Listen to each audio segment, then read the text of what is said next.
un poeta romántico, dijo que podíamos ver en un grano de arena el universo al completo y en una flor silvestre el cielo, yo quiero que a través de este mineral que tenéis en vuestras manos podáis llegar a apreciar, al finalizar esta charla, el infinito en la propia piedra presente en vuestra mano.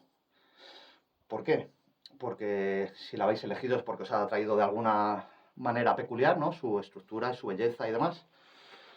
Entonces, quiero haceros ver esa idea de infinito en la materia, implícita en la materia, porque obviamente que las estructuras geométricas, ¿no?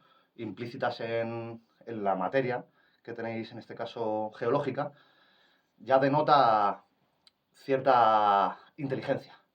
Es decir, la materia posee una estructura de carácter geométrico y matemático, y obviamente que todas las entidades abstractas y matemáticas, en el sentido platónico, nos conducen a una idea del mundo platónico, al mundo de lo imperecedero, al mundo de lo inmutable.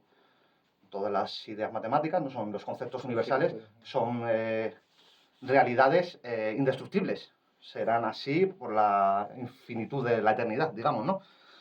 Entonces partimos de que la materia tiene pues una naturaleza inteligente, ¿no? En su seno, y que a partir de las interacciones, ¿no? De elementos atómicos que conforman los minerales, en este caso, pues, por ejemplo, la pirita que tú tienes, que es un cubo perfecto, como podéis ver, aunque antes os he comentado lo de que las formas geométricas en la mente humana solo podían captar, ¿no? Y entender lo que veían en la realidad. Es decir, en un periodo primitivo solo conocían las formas circulares y las formas orgánicas. Sin embargo, si alguien hubiera encontrado en la época prehistórica un cubo, le hubiera saltado un chispazo euclidiano, como diciendo, ¿cómo puede ser que exista esta forma? Porque eso hay que abstraerlo. Es decir, hay que crearlo en la mente, lo que es la geometría, hay que descubrirla. Sin embargo, la naturaleza ya descubrió, previamente a los geómetras y matemáticos griegos, a Pitágoras y demás, ya conocía las formas geométricas. Es que esa forma geométrica viene de lo racional.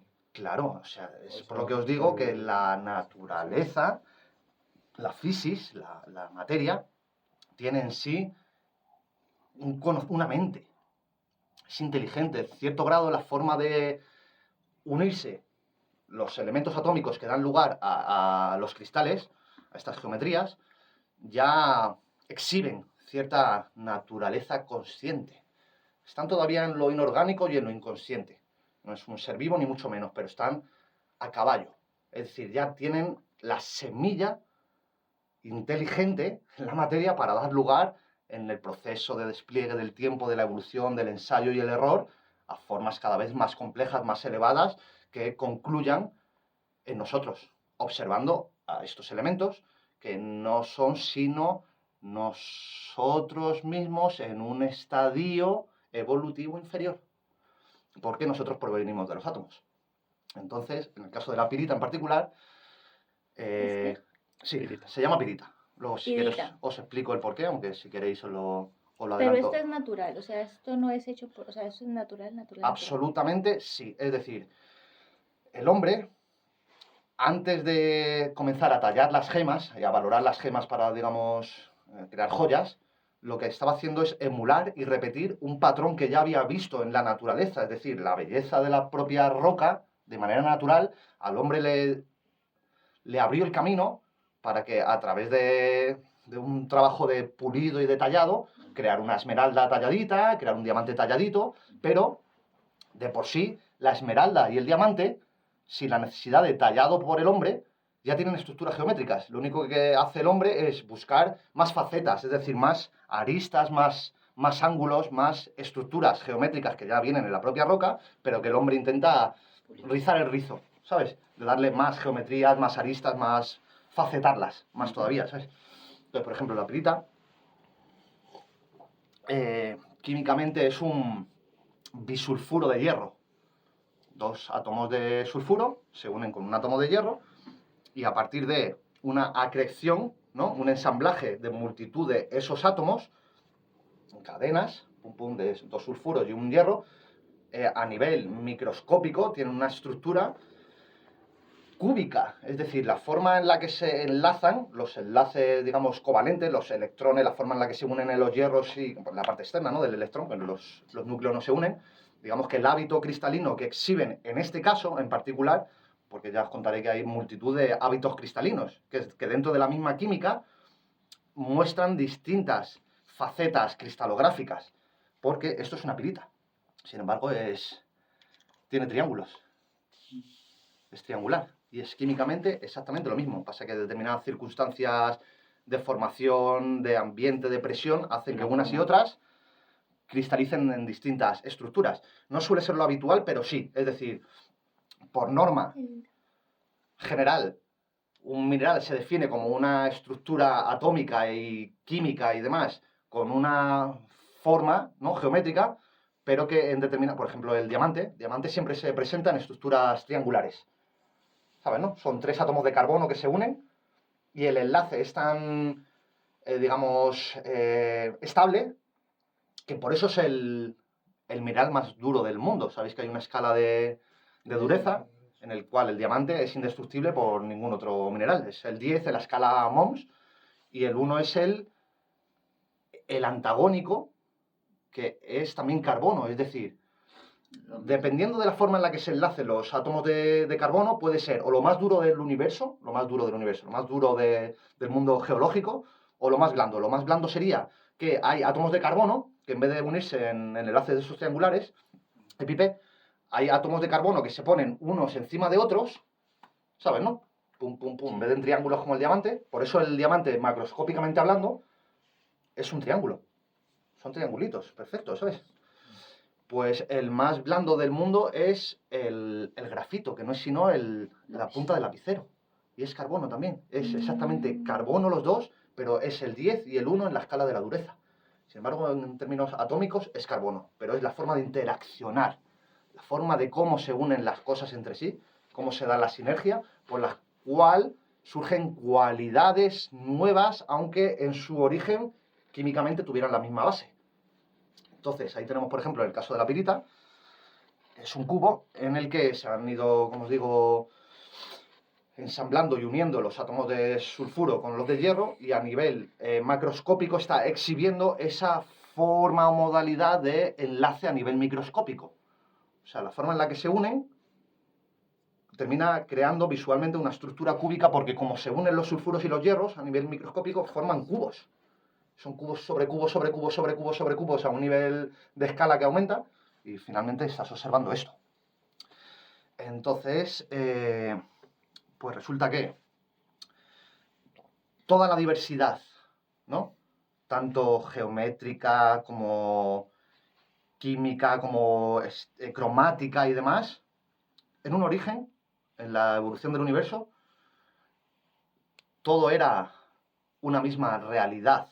Es decir, si conocéis la tabla de los elementos, la tabla periódica de Mendeleev, todos los átomos, cada vez más complejos y más densos, pasando por los gases, los metales y ya los radioactivos, no son sino acreciones, sumas, ensamblajes de un átomo primigenio, que fue el de hidrógeno. Del hidrógeno viene todo. El hidrógeno es un protón y un neutrón, y un electrón. Un nucleón y su electrón. Y a partir de la fusión de un átomo primigenio, que es lo primero que hubo, como me estoy yendo muy para atrás ya, me gustaría hacer como una charla, digamos, regresiva, un poco gradual, pero no pasa nada, voy dando saltos. Y es que, como unos 3 segundos posteriores a la creación del universo, al Big Bang, se produjo la nucleosíntesis primordial, que se llama, que es que los elementos que conforman, porque sabéis que los átomos, el de hidrógeno, está a su vez también compuesto por sus partículas. ¿Sabéis algo de eso, Julio? ¿Sabéis algo de las subpartículas cuánticas del hidrógeno? Los quarks, ¿lo habéis escuchado alguna vez? Los quarks. Pues los quarks son elementos, fracciones de 3, que se ensamblan nuevamente, que crean una sinergia, una interacción, y por la interacción de 3 quarks se crea un protón o un neutrón, dependiendo de la carga que tengan esos quarks. Cuando la carga de los 3 llega a ser neutra, porque ahí son cargas fraccionarias, es menos 1/3, y otras más 2/3, cuando se equilibran se crea el neutrón, y cuando prevalece lo positivo se queda el protón. Pues bueno, toda esta diversidad de la realidad, de todo lo que percibimos, no es sino una amplificación a escala evolutiva de una sinergia primigenia del hidrógeno. O sea, el hidrógeno ha ido interaccionando consigo mismo, porque dos hidrógenos, cuando se unen en una estrella, crean el helio. Cuando el helio se junta con otro átomo de hidrógeno, crea el litio, que es el 3 en la escala periódica, en la tabla. Y así sucesivamente. Entonces, tenemos que la evolución va creando desde un sustrato atómico y subcuántico, que bueno, luego si podemos nos adentramos un poquito más allá de la nucleosíntesis primordial, va generando niveles que se denominan en términos, digamos, de epistemología, emergentes, es decir, cualidades que surgen, ¿no?, que no estaban contenidas en los elementos precedentes, sino que surgen de la interacción de los elementos precedentes, pero que el resultado es más que la suma de sus partes. ¿Conocéis esa máxima aristotélica? Que el todo es más que la suma de sus partes. Es decir, tú acrecionas a un nivel cuantitativo, sumas dos cosas, pero lo que obtienes es cualitativamente más que la suma de esas dos cosas. Es decir, el agua no puede ser reducida en su cualidad al hidrógeno y al oxígeno. Claro, el oxígeno y el hidrógeno tienen unas cualidades, pero cuando las unes aparece un nivel superior que contiene cualidades que no pueden ser explicadas a través del hidrógeno y el oxígeno considerados por separado. Entonces, en este proceso de despliegue de la espiral, diría yo, del tiempo, de la expansión del universo desde un origen uniforme, en el que todo era uno, ha ido interaccionando la materia consigo misma, creando, como os digo, niveles cada vez más amplios de complejidad, que es como una pirámide, ¿sabes, no? Que va ensamblando elementos, va fusionando, y en esa fusión, a base de, como os digo, un desarrollo evolutivo guiado en cierta manera por un azar, pero un azar, desde mi perspectiva, inteligente, con un propósito que no alcanza a entender nada más que la conciencia cósmica, que otros le llamarían Dios, que es, digamos, la sinergia entre todas las conciencias. Es decir, la cualidad de las cualidades. ¿Pilláis más o menos, no? Esto de las emergencias, de los niveles que se van sumando, digamos que aparecen niveles superiores. Entonces tú, si consideras toda la realidad física, todo está compuesto por partes, ¿no? Todo elementos a priori visualmente autónomos independientes, ¿no? Cada uno tiene su espacio, su ubicación en el espacio-tiempo. Pero en el orden de lo cualitativo, todos estamos en una sinergia cósmica. O sea, hay algo por debajo del sustrato material, del nivel cuantitativo, en el que todas las cosas están vinculadas. Entonces, yo os haría ver esto del todo es más que la suma de sus partes, aparte de con la explicación de la pirita, de la emergencia del agua y tal, os lo haría ver del siguiente modo. A ver, Pipe, tú eres una unidad, ¿no? Al igual que la pirita. Estás compuesto por diversos subsistemas, ¿no? Niveles de escala cada vez menores, sistema celular, sistema cardíaco, vas bajando, nivel celular, nivel molecular, y cuanto más vamos bajando, estamos yendo hacia atrás en el tiempo, daros cuenta. O sea, que en nosotros están esos niveles que actuaron en el origen del universo, están actuando ahora, pasa que no los vemos, es el nivel molecular, el atómico y el cuántico. Entonces tú como unidad estás compuesto de subunidades, de partes. Estamos en un ámbito que Descartes denominaría de la materia, la sustancia extensa, es decir, la extensión es lo que ocupa un lugar en el espacio, que es lo que define a la materia, es lo que está compuesto por partes, ¿no? Tú puedes dividir, pero la razón de ser de lo que tú eres no puede ser reducida a tus componentes. Es decir, tú, como Pipe, como unidad, eres más que la suma material de tus partes, porque hay algo que enlaza en una sinergia todos esos niveles hasta abajo, que hace que tu conciencia se sume o aparezca, emerja de todo ese enlace desde abajo, ¿sabes, no? como un vórtice en el que van habiendo cada vez más niveles de interacción y de complejidad. Entonces tú eres más que la suma de tus componentes extensos. Hay algo inextenso. Hay algo que no ocupa lugar ni espacio, que está en ti y que surge, ¿no?, de ese enlace entre todos tus niveles. No sé si me entiende lo que te expliqué allí en Alicante de tú eres una unidad que la divides y tienes algo que se hunde hacia el infinito, que son las fracciones de 3. Y eso que parece que no está, esa discusión de la validez de la identidad entre 0,999 infinito y el 1, ahí creo yo, desde mis perspectivas teóricas, hipotéticas y demás, es que ahí reside, donde enlazan todos esos componentes tuyos, sus sistemas, y emerge un nivel más elevado que eres tú a nivel de conciencia, es decir, que está emergiendo de todos tus niveles, del neuronal, pero de todo, porque tú tienes una sinergia entre todos tus niveles moleculares, atómicos y subatómicos. Entonces yo creo que hay algo, no solo en ti, es decir, todo lo que os comento es extrapolable a los distintos niveles. Lo que para mí es conciencia en ti que emerge de tus niveles, si consideramos la totalidad del universo, el universo está compuesto todo de partes, pero hay algo no perceptible, ¿sabes?, del orden de lo cualitativo, de lo subjetivo, de lo inextenso, que vehicula, que comunica a un nivel no local, es decir, no por señales espaciotemporales, sino algo que va más allá del espacio-tiempo.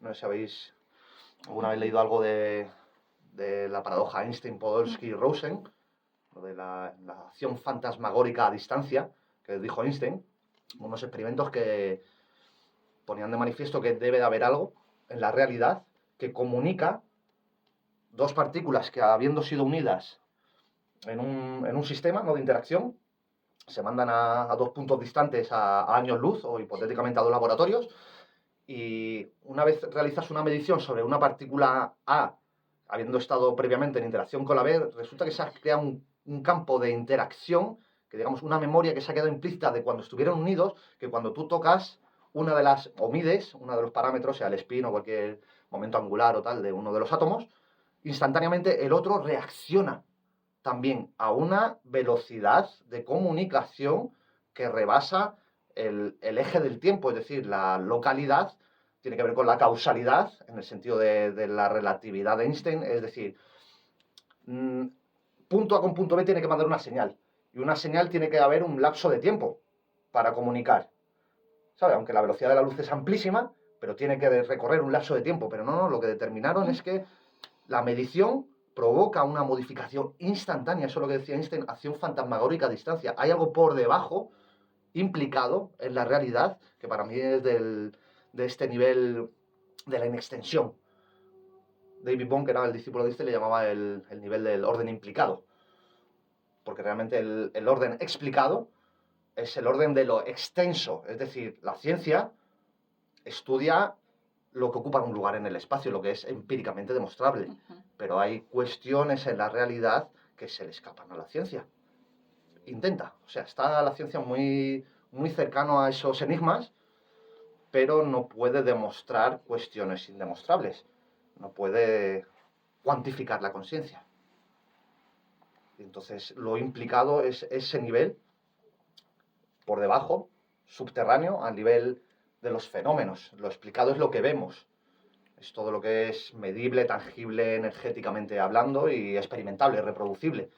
Puedes estudiarlo científicamente. Pero la ciencia está llegando a callejones sin salida, aunque intenta, pues con esta, digamos, integración de lo místico, ¿no?, en cierta manera, pues muchos físicos cuánticos están llegando ya a ese punto de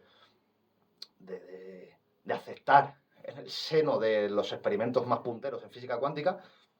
Estamos hablando de la no localidad, de los agujeros negros y del origen del universo, estudiado en los aceleradores de partículas. ¿Sabéis lo que son los aceleradores de partículas? Hasta ahí si llegáis, ¿no? Pues los aceleradores de partículas, digamos que es un intento en el presente de llegar a los niveles más fundamentales de la realidad. Estamos en los átomos, el hierro, el sulfuro, pero por debajo están los subcomponentes. Entonces, cuando dividimos la materia extensa, cuando vamos a los átomos, las moléculas primero de sulfuro de hierro, y luego a los átomos de hierro y de sulfuro por bases. separado, podemos ir subdividiendo igual que contigo. Y es, digamos, como un viaje en espiral hacia abajo en el que todos los niveles que tú vas observando replican de algún modo la apariencia, ¿no? La naturaleza del universo considerado como un todo. Entonces, si vamos subdividiendo al nivel de los átomos, subdividimos, llegamos a las partículas cuánticas, llegamos a los quarks, ahí hay un zoológico de partículas impresionante, han encontrado, ¿qué te digo yo?, casi 100 subpartículas, los piones, los mesones, los neutrinos muónicos, son un enjambre de subpartículas. Pero, si seguimos dividiendo, debe de haber, ¿creéis vosotros, algún límite? ¿No hay un límite de la subdivisión? No, o sea, no tanto que haya límites, sino que es más como de, pues porque estamos en lo que estamos en la parte actual a los principios, o sea que si es la parte de la evolución y si hay una subdivisión de la subdivisión de la subdivisión de la subdivisión. Sí. ¿Se detiene en algún sitio la subdivisión? Es la pregunta. Yo creo que no, porque nosotros ya sería la parte cosmológica, ya la parte, o sea, que de donde venimos, Claro, ya sería la parte universal, correcto. o sea, ya seríamos parte de un todo, o sea, del universo. Sí. Y que tanto hablan, digamos, los científicos de la molécula de Dios, que a veces hay cosas que no se explican, que eso ya va por otra rama, pero... No va por la misma rama, va por la cosmología, la relatividad y la cuántica. Ajá, ok. Que ya es como, ya hablando más científicamente. Pero que todos estamos después de llegar, incluso de llegar al mismo punto, o sea, llegaríamos al mismo centro, que todo lo que nosotros, todo lo que está aquí, todo lo que nos conforma, todo lo que nos compone, sí, hasta incluso la subdivisión de la subdivisión es una sola unidad. ¿Una qué? Sola unidad al final, porque todo, ya llegaríamos al punto ya, del pero universo. Pero hay una unidad. Entonces, sí, se detiene la división, vuelvo a preguntar, es decir, si hay división con un límite, justo cuando llegas a ese límite, estás llegando al origen. Por eso, pero entonces yo no creo, o sea, si no hay límite, no hay origen. Seguirías subdividiendo hasta el infinito. Y si sigues subdividiendo hasta el infinito, no hay un punto cero de creación del universo. Tiene que haber un límite. Desde vuestra perspectiva lógica, ¿cómo veis la cosa? De un todo debe haber, pues sí, entonces... aunque luego... desde un punto de origen, de punto cero universal, sí, al punto actual. Sí. O sea, que todo, o sea, y lo que... Recapitulando, estamos interconectados ya de todas las partículas de la descomposición, de la descomposición, de la descomposición. Entonces sí debe haber un origen. Entonces afirmas que debe de haber una partícula fundamental, al igual que el hidrógeno, ahí sí lo habéis pillado, ¿no? Como el hidrógeno va interaccionando consigo mismo y crea toda la tabla de elementos, pero hay una unidad. Es decir, también podemos extrapolarlo al ámbito matemático, porque yo he encontrado como una correlación, ¿no? Sí, correlación biunívoca, se dice, como un espejo en el que yo veo como que las entidades físicas tienen su correlato en las entidades matemáticas. Igual que el hidrógeno para mí no, y la tabla periódica es el 1, debe haber un elemento generador de todos los elementos, es decir, con el 1 obtienes el infinito.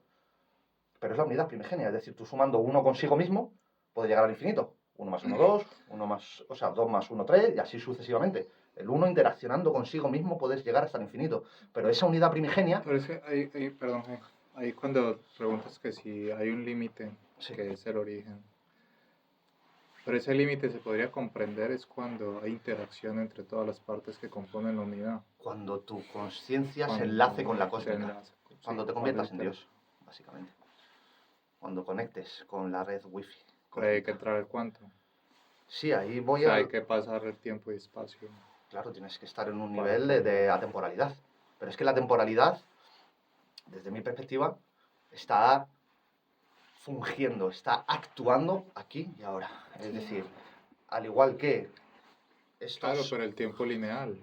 No. Los dos, en sinergia. Porque yo voy siempre a la combinación de lo paradójico, es decir, al tiempo lineal, al sucesivo y al gradual, al de alejamiento del centro, del origen del universo, pero es que el origen del universo, desde una perspectiva profunda, está aquí y ahora. Es decir... está sucediendo aquí, o sea, todo lo que estamos haciendo en este momento está sucediendo. ¿Sabéis que el término que define... No, sino que, o sea, está sucediendo aquí y a la hora, o sea, todo lo que nos compone y lo que está rodeando afuera y lo que hay Proceso, más claro. arriba de afuera. Está sucediendo aquí y ahora. ¿Sabéis cómo se denomina al Big Bang en otros términos más matemáticos? La singularidad. Espacio-temporal, ¿lo habéis escuchado alguna vez? Singularidad se define como la unidad, lo que no tiene doble, lo que es uno, singular, no es irrepetible. Entonces, si solo hubo un evento de creación, ¿no?, irrepetible, que fue en el origen del universo, en el tiempo cero, estamos en la escala tiempo cero, más allá del tiempo de Planck, que es 0 elevado a 44, a menos 44, o sea, 0,44 ceros, un segundo. Ese es el tiempo de Planck. Es cuando a partir de ese momento los científicos hacia atrás, en los aceleradores de partículas, no pueden llegar, porque se necesita para emular o replicar el origen del universo en el Big Bang, la energía del Big Bang, y los aceleradores de partículas no llegan. ¿Cómo se puede llegar a observar el origen del tiempo? Yo creo que con esto únicamente, con la conciencia. Entonces, la singularidad yo la veo en un proceso como espiral, ¿no?, de complejización, de aumento de niveles de emergencia por sinergia entre los elementos, y en el cual el tiempo como evento en el que... ¿Qué? ¿Incómodo? No, estoy bien, dale. Te veo un poquillo apretado, ¿eh? No, pero no allá porque eso está... Lo Aquí que te está. quiero decir es que Aquí está más No, alto, es ¿no? que ¿O ahí tampoco? está... para que no te pegues... No, ahí yo me voy muy... ¿Estás incómodo, Julio? es que me duele la Ven, espalda. que te doy un masajito, anda, ven. A ver, pues esto. Que... Esto, singularidad. Yo creo que este momento primigenio del universo se reactualiza, ¿no? Vuelve a surgir cada vez que se produce una singularidad. Es decir, está la concepción del tiempo cíclico en el que todo se repite, que son las mentalidades primitivas, en el que el futuro es